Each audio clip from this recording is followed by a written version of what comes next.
So, Stephen, I am going to start with you to talk about this debate that is being billed as sort of respective in tone and focused on policy. Is Midwestern nice making a comeback?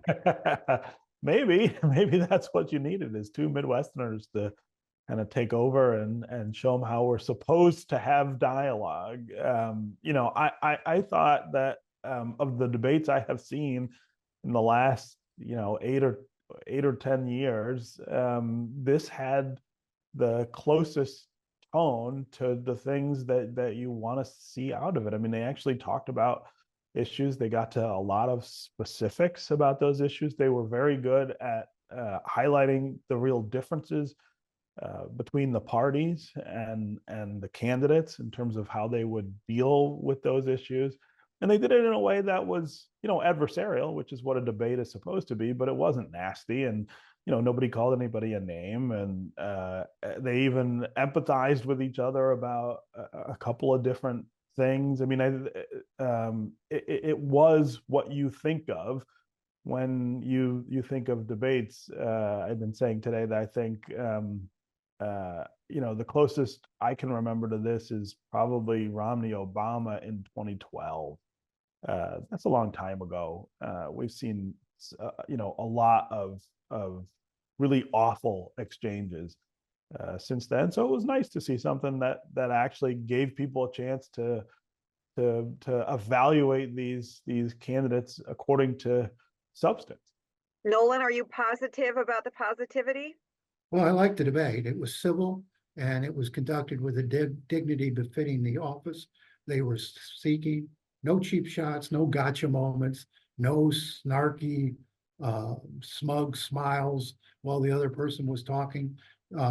When they agreed with each other, they acknowledged it. I mean, they defined themselves, and there clearly was a difference in their positions, and they explained that. But I thought, again, I'll agree with Steve. This is what politics should look like. And we've gotten so used to turning on these debates and expecting this snarling, nasty, exchanges between two candidates. And, the two debates we've seen so far in this campaign, I mean, they were cringeworthy. You just felt yourself getting anxious while you were watching us. This was the way it should look.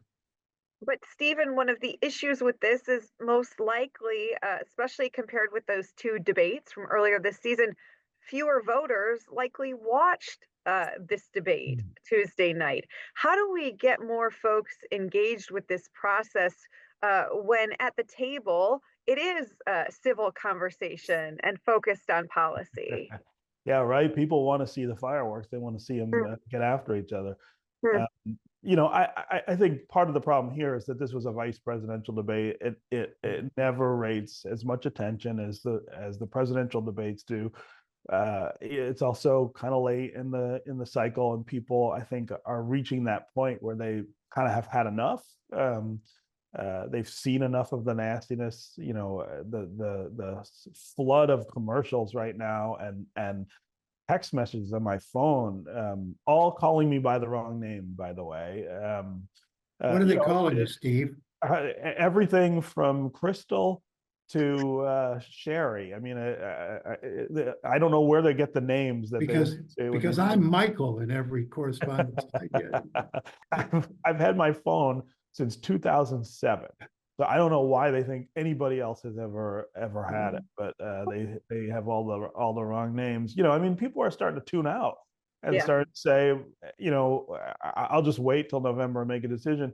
The people who are undecided still, I think, are largely people who are not taking in like every little twist and turn of this campaign and sifting through really complex stuff. They're kind of hit and miss and waiting for something that comes across their radar that helps them make a decision. I'm not sure that anything in this debate would have quite risen to that level, and that's good because that meant that they had this kind of substantive discussion. But I'm not sure that either campaign can count on something that happened during this debate to help them seal the deal with those people who have just not made a decision yet.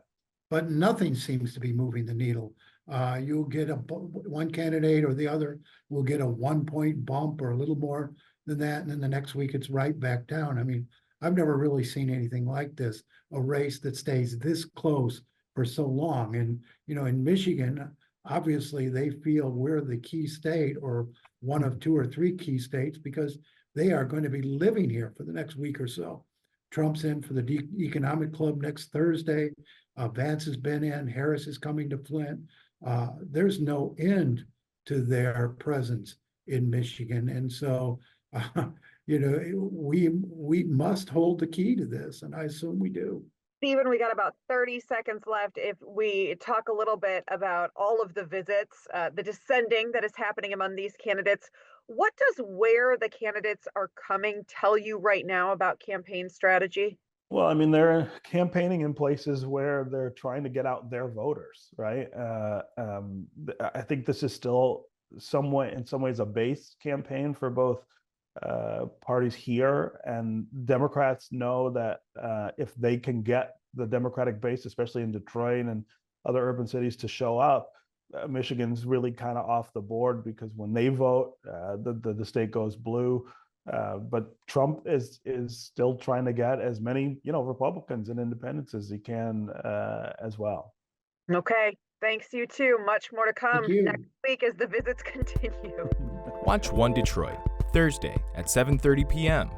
You can find more at onedetroitpbs.org or subscribe to our social media channels and sign up for our One Detroit newsletter.